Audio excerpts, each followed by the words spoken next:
What's up, guys? It's Eventon here. So I'm really excited to actually make you this video because this has actually been a video in the making for probably a little bit over a month now. I've been really theory crafting on some ideas on how to change up barges and especially exhumers. I actually think barges are in a pretty good place. I do think there's a couple minor tweaks that we could do to make them feel a bit more unique, but especially exhumers, I think there could be a lot of changes that could be made. And I'm mainly making this video because mining is definitely a guilty pleasure of mine. I did it a long time ago when I first played Eve, probably about 2 years ago at this point. I really love making these theory crafting, armchair deving kind of rebalancing theory crafting videos. And you guys seem to enjoy them too, especially since the last video I did that kind of tackled this topic was about 6 or 7 months ago with the Orca and War Call, I guess my quote unquote changes or rebalances, where I added a lot of cool mechanics and I think ideas that the Orca and the War Call could take on. It seems like one of them is actually being kind of, I don't want to say accepted, but suggested by CCP when it comes to being able to manipulate or change the type of ores that spawn in your region. Now, I'm not saying I hold that kind of influence or CCP copied me or literally anything like that. I'm just merely suggesting that it seems like at least me and CCP might be on the same page on a couple of things. So I just kind of want to elaborate on this. And in this case, when it comes to mining barges and exhumers. So I've been working on this for a long time. I really hope you guys enjoy it. Might be a bit of a longer video, but I'm gonna try and get through this as quickly as I can. So before we jump in, I actually wanted to talk about 3 main issues that I think I have, especially with exhumers, but also three of my goals that I want to do with all these rebalances. So I'm actually going to show you stats that I want to change on the exhumers, as well as the barges, like per level. And I also want to show you guys some example fits that I would like to see if these kind of balance passes were ever changed for the barges and exhumers. So I would say like the main issue I have with exhumers right now is that the skilling time and the extra cost from like barges to exhumers honestly does not feel worth it at all. I believe it's probably 6 or 7 weeks worth of skilling, maybe even longer than that. Honestly, it's been a while since I've skilled from barges into exhumers. Not only that, exhumers are right now about 7 to 8 times more than barges. Yeah, you only get about 10% increase to yield if you're flying the Mackinaw or the Hulk, or sorry, the Mackinaw and the Skiff, and only a 15% increase in yield literally at max level with those ships. So it just feels so strange that you are paying quite literally roughly 300 million ISK for only a 10 to 15% increase in yield. And I realize these numbers kind of get adjusted when there's fleet boost involved and it exponentially goes up. But I think like overall, just the scaling time and the extra cost from barges to exhumers just honestly does not feel worth it. Number 2, the tank on the exhumers is absolutely abysmal. I mean, a lot of them actually have the shield HP, excluding the Skiff. The Skiff is in a really kind of unique exception. They are insanely tanky, but I'm mostly talking about the Hulk and the Mackinaw. They actually have like the shield HP of like a T1 cruiser. Or if you actually fit up like a tanky destroyer, they actually have roughly amount of the same EHP. So it just feels so strange that you actually have to put points into the exhumer like tree in order to even get remotely close to T2 resist, because exhumers are T2 mining vessels. And it feels so strange that in order to even get T2 resist, you have to actually put in multiple points into the exhumer tree to even get something remotely close. So starting right off the bat, it doesn't even feel like you're getting that much out of it. And number 3, and I think this is probably like the least important one, but I would love to see this happen on just more ships in general across the game, where the per level bonus of exhumers just honestly feels like very boring, very static, and very non-impactful. When you see these little 2 to 5% bonuses, where in this case it's like a 4% bonus to shield resist and a 2% bonus to basically mining yield, it doesn't feel very impactful when you get that those levels, especially when you're going from 3 to 4 or especially 4 to 5. It just doesn't feel very impactful. When you see something like 2% resist on a ship that already has basically the shield HP equivalent of a T1 cruiser, I mean, you're only getting a few extra 100 HP, I feel like, EHP out of that. So I would say those are the 3 main things, and I'll cover them again, which is just skilling time and cost does not feel worth it. The tank is abysmal, and the per level bonuses don't feel very exciting to me at all whatsoever, and they feel very static across all 3. My goals when it comes to making the barges, especially the exhumers, feel a bit more unique. I'd say my first goal is just make them feel more unique between each other. So I would love to see the way they tank, the drones they use, and even their slot layout literally be unique across the board on all of them. Number 2, make each level bonus feel like it's worthwhile. So I think there's a lot of 2 and 5% bonuses in the game that can kind of feel overwhelming, though. Like when you actually put them in practice, they're actually pretty strong. But I also didn't want bonuses like some of the recon ships or the logistics cruisers, where you feel like by not having it at 5, you miss out on so much, where it's like, you know, like the Hugin, for example, that extra 60% web range bonus, getting that to level 5 feels like you're missing out on so much. So I think somewhere kind of in the middle where it's like, all right, if I have it at 4, it's still very strong and serviceable, but getting it to level 5 does feel rewarding, even though that usually getting any kind of skill to level 5 when you get that late in like the T2 tree will quite literally take a month. So I want to make sure that it actually feels rewarding. And last but not least, number 3, make the cost of paying nearly 300 million ISK, which as of right now, post industry update, is probably the cost of about a T1 battleship. So the T1 battleships, if you fully fit it out with T2 modules and all that stuff, that's probably about the cost. So like you're obviously investing a lot of ISK in this T2 mining ship that has very low resist, very slow, and doesn't really have a way to kind of defend itself. And so I really want to make it feel worthwhile by increasing its yield, its tank, as well as its utility, which I'm going to show here in the near future when I cover the fits. And as a note, I would say, like I mentioned before, before I jump into the fits, that the Exhumers get that 4% resist bonus per level. To be honest, I think they should just get that 20% right off the bat. At level 1, where you get Exhumers 1, you should just have a 20% bonus to resist across the board. That's just like their base level. You don't put it in like the per level thing. You should just have it as a baseline bonus when you first skill into Exhumers.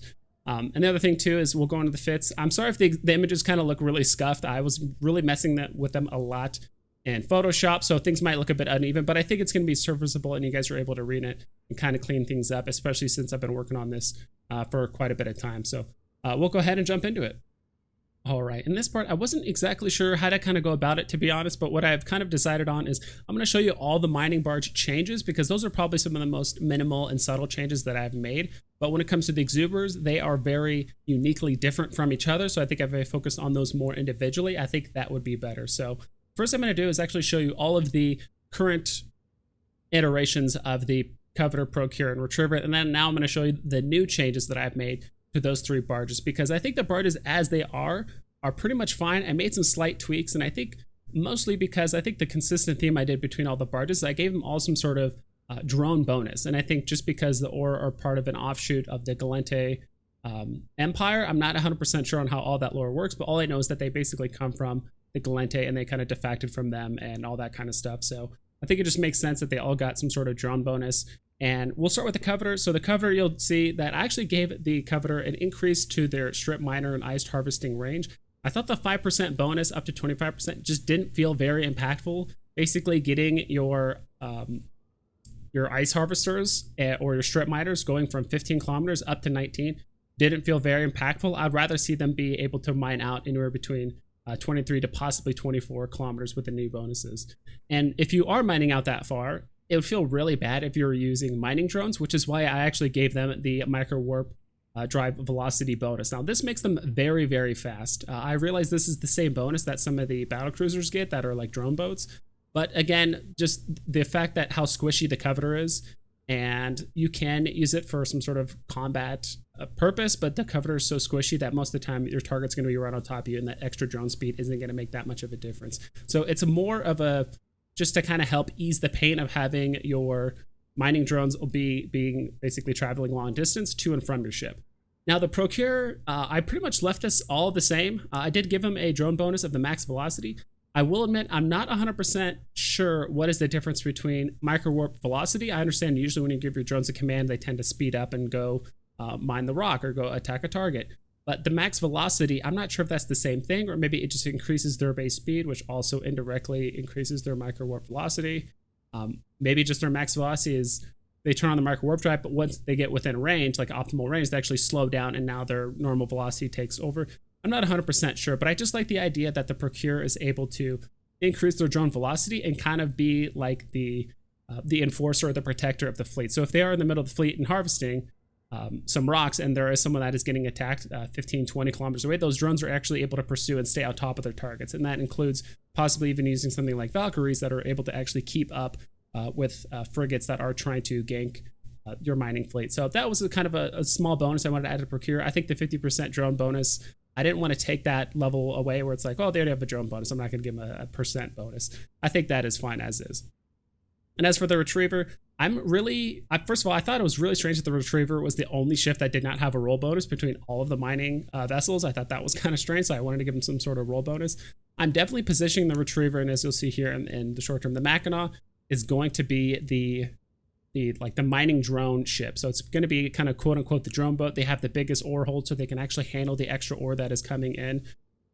And comparing them to the other ships, I really wanted to make basically the Procurer is the tanky ship, the Retriever has the large ore hold, as well as the drone boat kind of thing. And then the Covetor is still going to be mining the fastest of all three, even despite the drone ore mining yield bonus that the Retriever is getting per level. And those two don't stack on top of each other because there's a difference between a ice mining drone and then a drone or mining yield. So the mining drones you would actually still get the benefit with moon rocks as well as normal asteroids, but the ice drone harvesting cycle time is going to make it so that in some cases actually the Retriever is actually going to be better than the Covetor when it comes to ice mining, straight up just raw yield. But if you're doing anything else, the Covetor is still going to be king when it comes to asteroids as well as the moon rocks. So that's pretty much it for the barges. I think it's going to be a pretty consistent theme that they're all going to have some sort of drone bonus to kind of make them each feel unique and different in different ways. And now the Retriever is going to be positioned more as a ice harvesting boat instead. And I realized CCP said that they were going to give some ships some like dedicated ice holds and gas holds and stuff like that. I hope they do that in addition and don't take away the ore hold. So if they were going to position, let's say the Retriever and Mackinaw to be like ice mining ships, I really hope they just don't just straight up take away the ore hold. I really hope they at least do a split or just add a ice hold on top of it as well. So we'll go ahead and take a look at some of the Exhumers. All right, and I think the first Exhumer we're going to cover, and the one that everyone is really curious about, is the Hulk. And I'm going to put them side by side, basically the current iteration and the new one. Obviously, we're going to move all those mining barge bonuses up into the top. This is the one I probably changed the least. And I actually nerfed the bonus to all shield resistances because remember what I said earlier, they're already going to have that base 20% resist at the very, very beginning. So overall, when you do the per level bonus, it's 3%. So it looks like I changed very, very little. Although I did change that roll bonus, which says 50% reduction in strip miner and iced harvester power grid and CPU requirements. Now, this is a roll bonus you typically see with some like the covert op ships, as well as some other ships that just either give it as a roll bonus or a per level thing where it's like, hey, each level you put into it, your power grid or CPU requirements go down. And I think one thing that's going to really stand out about my Hulk versus the other Hulk, and I'm going to show it here on the screen, is actually I'm giving it its 3 slots back. I think this ship needs to go back to its 3 slots. I think obviously the amount of extra yield that it's going to have is really, really high compared to what it is now. But I did give an increase bonus to the other ships, the Skiff and the Mackinaws here, see here in a little bit, a bigger per level bonus. So the Hulk has a 3% bonus, while the other ships are going to have a slightly higher one. But those other ships are still only going to have 2 harvesters. So I did some number crunching and some math. So overall, basically the Mackinaw, the Skiff, the Hulk, all those ships across the board are going to get about a 15% increase yield bonus on top of what they're getting now. So I would basically want to see the jump from Barge to Exhumer to be about a 15% bonus. And as you'll notice too, I actually removed that roll bonus from the Barge that gave it a 25% reduction in strip miner, like ice harvester duration. I actually just removed that because you're getting a 3rd slot anyway. So I know that kind of helps offset the ridiculous amount of increase of yield that the Hulk is going to get. But I mainly want to do that 50% reduction because now instead of juggling all the slots and the CPU and the power grid, I was going to talk about like, oh, we should increase the power grid on this ship. All I did was just decrease the ice harvester and strip miner CPU requirements. So it actually just gave more fitting room. And I think that's probably what I should have said earlier was these ships need more fitting room to actually have more expression into the fit itself. So as you'll see here, I'm actually opening the Hulk right now. And so this is like the typical yield Hulk fit. You're very limited with your low slots and very, very limited with your mid slots and what you can actually do. And what I would like to see is something like this. And of course, this is with the rebalance. And I can't simulate a 3rd ship. So this is basically what a new balanced Hulk fit would look like. So of course I already have the 20% like resistance because I have max Exhumers already.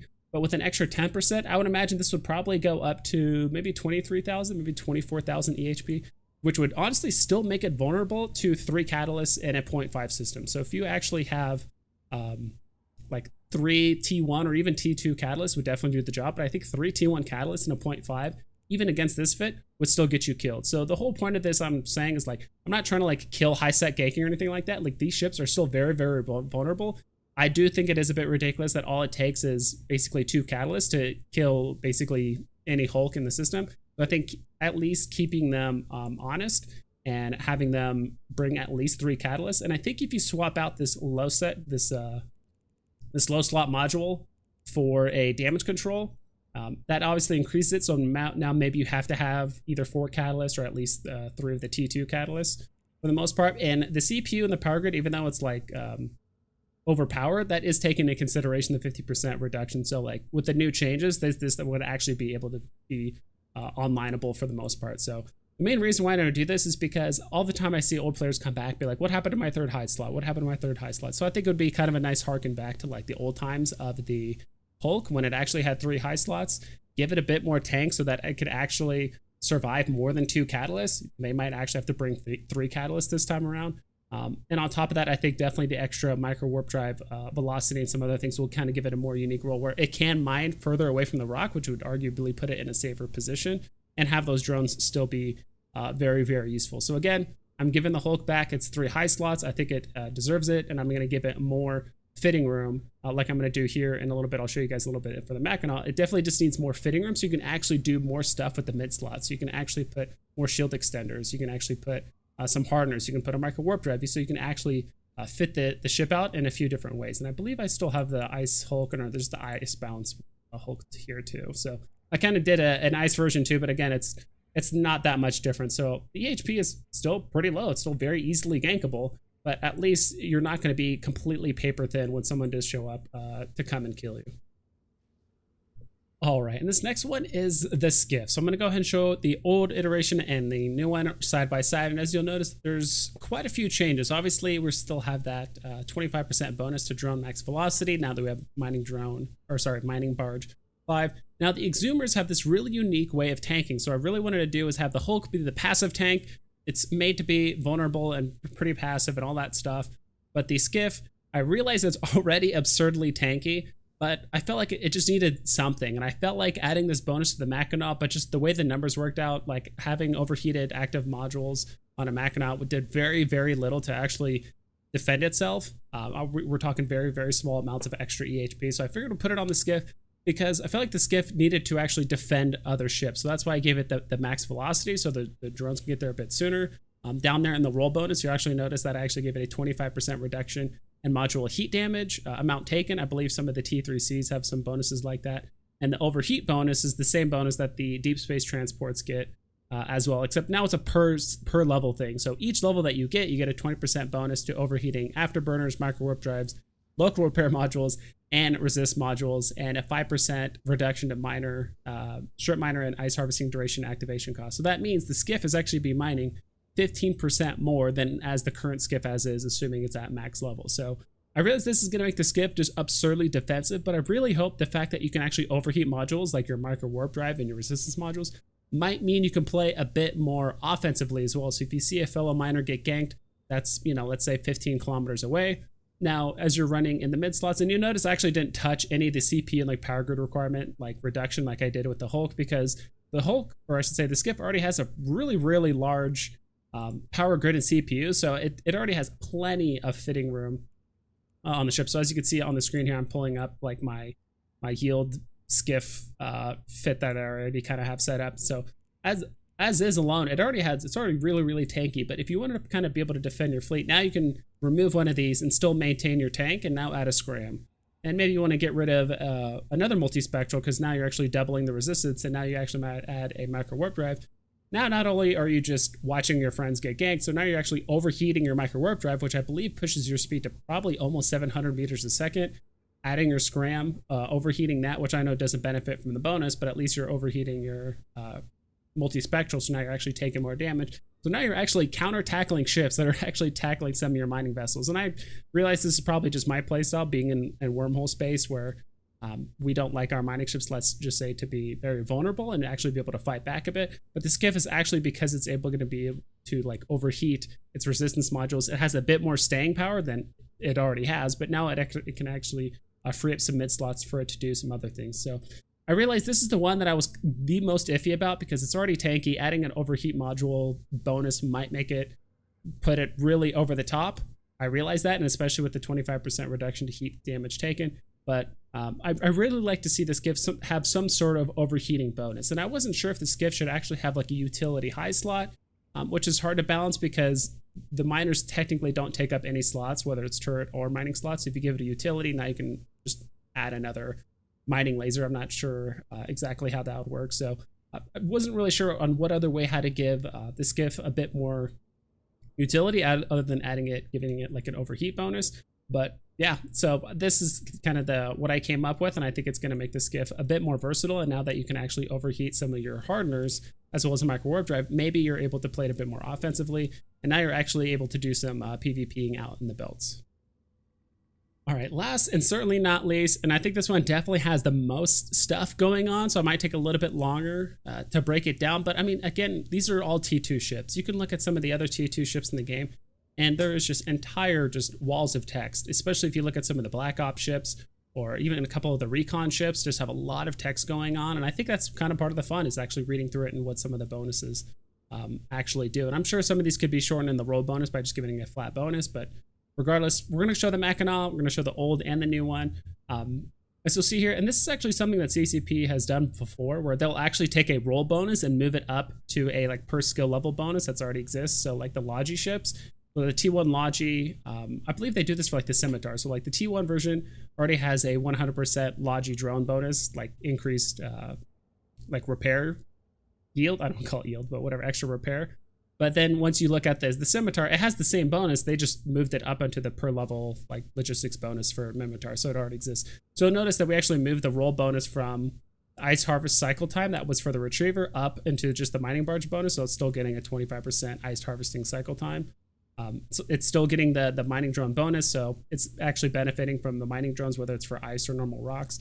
But if you look at the Exhumers bonus, now we're actually giving it a shield booster amount bonus. So this is very similar to like the Myrmidon. So the Myrmidon actually gets a per level bonus. And you've noticed I try to emulate a lot of these resistances, or at least some of the like the drone bonuses, to the Galente line of ships. So as you'll see across the board, we have the Hulk, that is basically the passive tank. The Skiff, that is like the overheat tank. And the Mackinaw is the active / like booster tank as well. And I think this is probably going to give you the most fitting expression, is the Mackinaw. It's because now that you have this shield booster amount, now you can add 1, maybe even 2 medium shield boosters. I'm going to show the fits here in a second. And again, it's just having that reduction to strip miner and iced harvest duration. Now down in the roll bonus, it has that reduction to strip miner and iced harvester power grid CPU requirements, just so again we have more fitting room to actually do stuff with our mids. I felt super limiting when, after I added my high slot strip miners and my low slot mining upgrades, that I legitimately had so little power grid and so little CPU to actually do with my mid slots on the Exhumers. It just didn't feel very fun. So the other thing too that you'll notice is the 50% reduction in bandwidth for requirement for iced harvesting drones. So ice harvesting drones cost 50 megabits of like bandwidth, so it usually fills up your entire your drone bay immediately.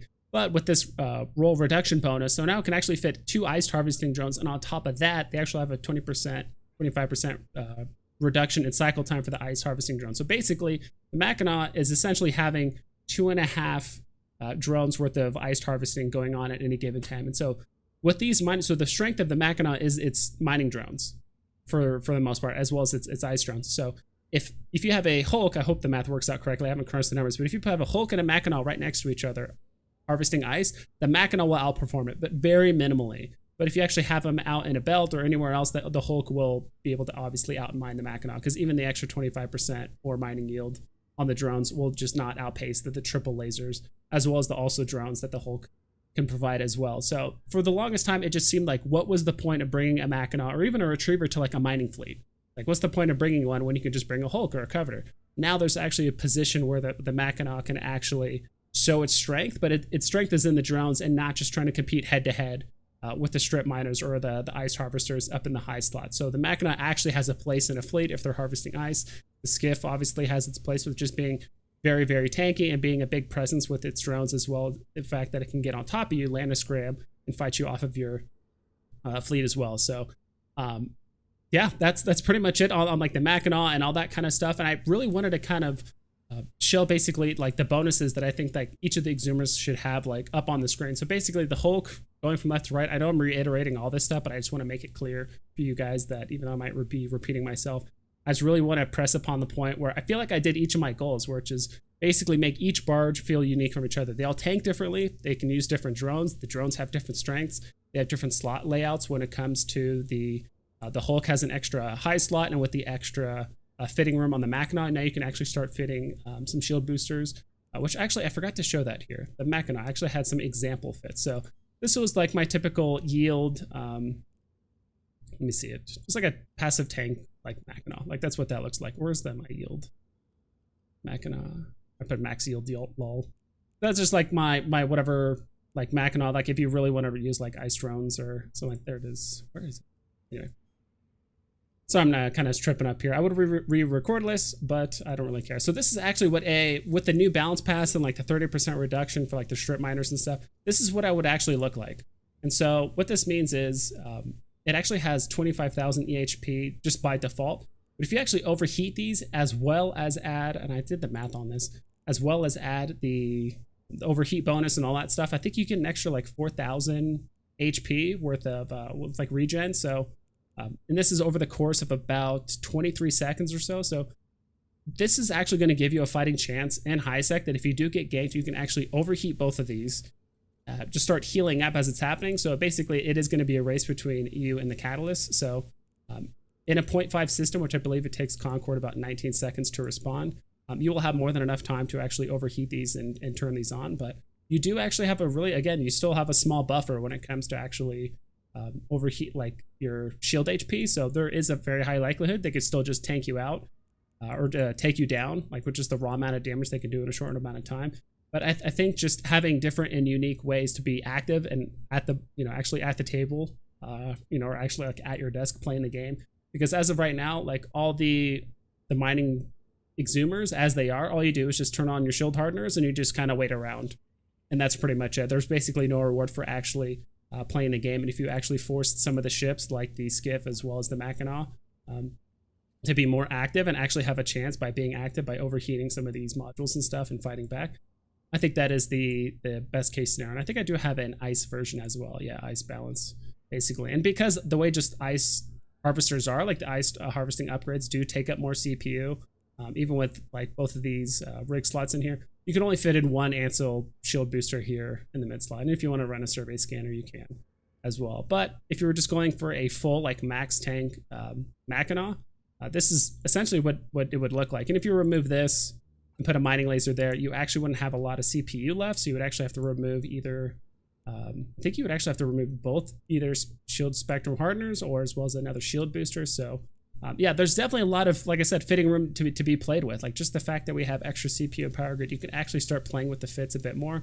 instead of just seeing the same carbon copy fits with low EHP and just being completely vulnerable to ganks all day and every day. So, all right, now I'm actually going to go back to some of the changes or the differences between each of these ships. So basically the Hulk obviously has the highest yield overall. It specializes in long-range mining. It has the fastest drones, and it's a passive tank. So all those things make it very unique to some of the other the other Exhumers. The Skiff is obviously the tankiest one, has the highest HP and damage drones, and it's also more of it has an overheat tank as well. And there's a bit of like pursue that it can do with itself as well as its drones, because now it can actually have increased speed and it can actually pursue some people that are actually ganking its fleet. And the Mackinaw obviously has the largest ore hold. And because it has the highest yield when it comes to just drones in general, but also their ice drones, it's also kind of positioned itself as quote unquote the ice miner. It can actually out yield the Hulk when it comes to ice mining, but just barely. I mean, you would have to have really, really high ice drone skills in order to out yield the Hulk, but it's still there. So there's actually still a position for the Mackinaw in the fleet. And of course, it's more of an active, like a shield boosting tank as well. So they all tank differently. The drones do different stuff. They all have different strengths. And roles within a fleet as well. So yeah, that's pretty much it, guys. I would love it down in the comments below if you guys would tell me what you guys think of some of these changes. Do you guys agree with some of these changes? I realize some of the numbers might make mining yield really OP and skyrocket by giving the Hulk 3 slots, or maybe the Skiff is going to have an absurd amount of tank. Now they can basically overheat 3 multispectral shield hardeners as well. But I mean, the ship is already insanely tanky as well. Overheating is just going to buy it a bit more time at the very most. And same thing with the Mackinaw. I'm not exactly sure if I've crunched all those numbers perfectly, but I think kind of positioning the Mackinaw, because it has its extra large ore hold, it just makes sense that it's like the ice mining ship. Ice is very heavy. They're 1,000 meters cubed each. So I feel like it just makes sense that they kind of position themselves as like the ice mining or just like the ice drone exhumers of the fleet for the most part.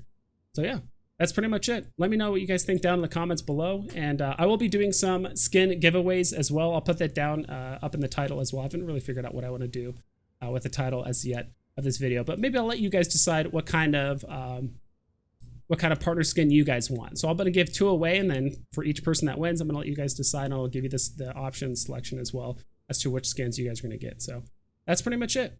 Hope you guys take care and you fly safe.